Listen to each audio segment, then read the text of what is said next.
जो भी हमारी फाइनेंशियल अथवा इकोनॉमिक फर्म्स हैं उनके नामों की चर्चा बहुत नहीं करना चाहता हूं, लेकिन अब लोग यह कहते हैं कि 2075 आते आते 2080 आते आते भारत इकोनॉमी की साइज के मामले में दुनिया में नंबर 1 की कंट्री है। यह भारत के बारे में धारणा बनी है, और यह धारणा जो बनी है धारणा बनाई नहीं गई है, जो हकीकत है, जो सच्चाई है।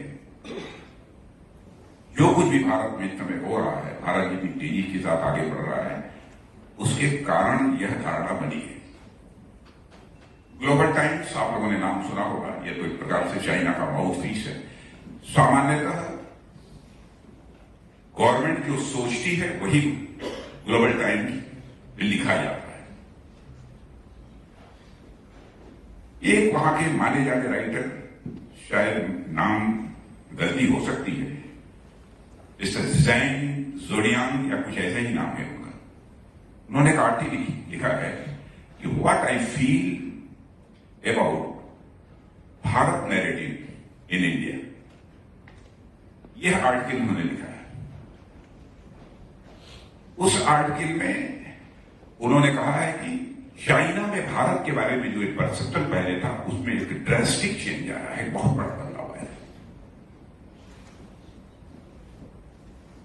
चाइना गवर्नमेंट भी ये मानती है कि भारत में इकोनॉमिक और जो स्ट्रेटेजिक जो चेंजेस आए हैं उसके कारण भारत अब इकोनॉमिक और स्ट्रेटेजिक पावर बन गया है। यह चाइना भी स्वीकार करता है। यह चाइना के रहने वाले एक राइटर ने ग्लोबल टाइम्स में लिखा है, जो कि यह चाइनीज गवर्नमेंट का यह माउथपीस पेपर है।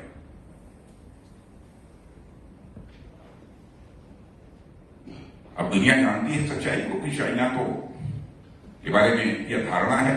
वैसे हम किसी को अपना अपोनेंट नहीं मानते हैं, कोई किसी को अपना दुश्मन नहीं मानते हैं, लेकिन सारी दुनिया मानती है कि भारत और चाइना के रिलेशंस ठीक नहीं है, लेकिन हम तो सबके साथ ठीक करना चाहते हैं।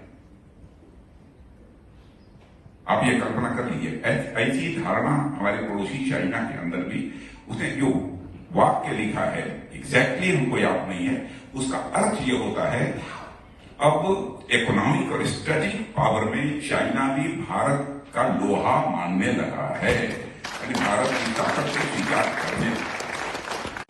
और मैं सामान्यतः मैं बोलता नहीं हूं, लेकिन आपके इंडियन हाई कमिश्नर के बारे में मैं कहना चाहूंगा। यदि मुझे कहना हो तो मैं अपने Indian high commissioner mister Vikram Doraiswamy के बारे में एक ही वर्ड में कहना चाहूंगा, एक्सलेंट।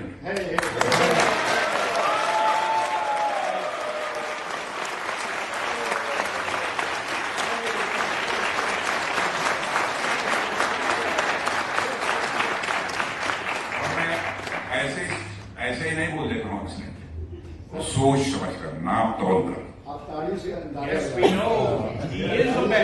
दुनिया के कई देशों में भी जाने का मुझे अवसर मिला है, तो उनसे मिलता हूं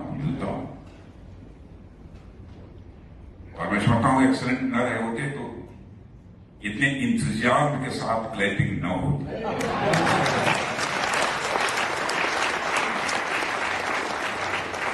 इसका मतलब मेरा ऑब्जर्वेशन सही है, और ऑब्जर्वेशन मेरा इसलिए सही है क्योंकि मैं फिजिक्स का लेक्चरर भी रह चुका।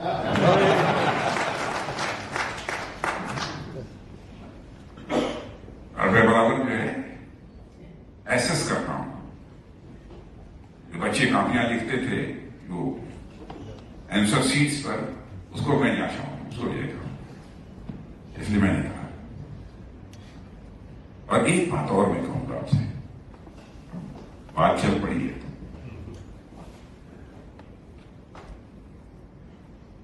छोटे मन से कभी आप लोग काम मत करना। मैं देखता हूं छोटी छोटी चीजों में लोग बोले जाते हैं, लड़ने लगते हैं, झगड़ने लगते हैं।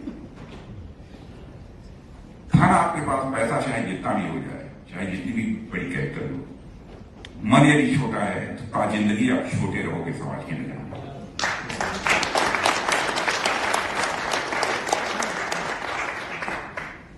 करके देख लेना, मन जितना ही बड़ा होगा उतने ही अधिक सुख की प्राप्ति आपको होगी, उतना ही अधिक आनंद मिलेगा, उतनी ही अधिक आपको हैप्पीनेस मिलेगी। मैं कभी कभी एक फिजिक्स का टीचर होने के नाते जब बच्चों को मैं समझाता था तो मैं कहता था, let us consider that your मन इज ए सर्किल। जैसे जैसे सर्किल का सर्कमफेरेंस बढ़ाते जाओगे उसी रेशियो में मैग्नीट्यूड ऑफ सुख, मैग्नीट्यूड ऑफ आनंद बढ़ता चला जाएगा। एक दिन जिस परमात्मा को प्राप्त करना चाहते हो, परमानंद को भी प्राप्त कर लो। सर्कमफेरेंस ऑफ मन is directly proportional to the magnitude of आनंद। सर्कमफेरेंस ऑफ मन is directly proportional to the magnitude of परमानंद। परमात्मा की प्राप्त हो जाएगी। मन छोटा करके आप काम मत करना। अब कहेंगे कि आप इस बात को आप क्यों कह रहे हैं, ये कहने का क्या संदर्भ? मैंने देखा है, हम गुजरात के हैं, हम उत्तर प्रदेश के हैं, छोटे छोटे अपने ऑर्गेनाइजेशन बनाकर एक दूसरे के ऑर्गेनाइजेशन में कभी पार्टिसिपेट नहीं करते। अरे यहाँ वहां मत जाओ, यहां मत जाओ। मेरे दोस्तों, ऐसा करने वाले लोग हैं, उनको कभी लिफ्ट मत देना। मैं आपसे मैं नहीं करता।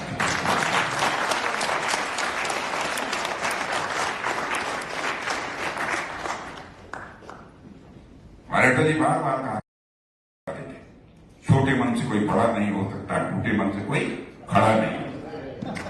तो इस बात को आप लोग ध्यान रखना। आप सबको बहुत बहुत धन्यवाद। आपने मुझे बहुत सारी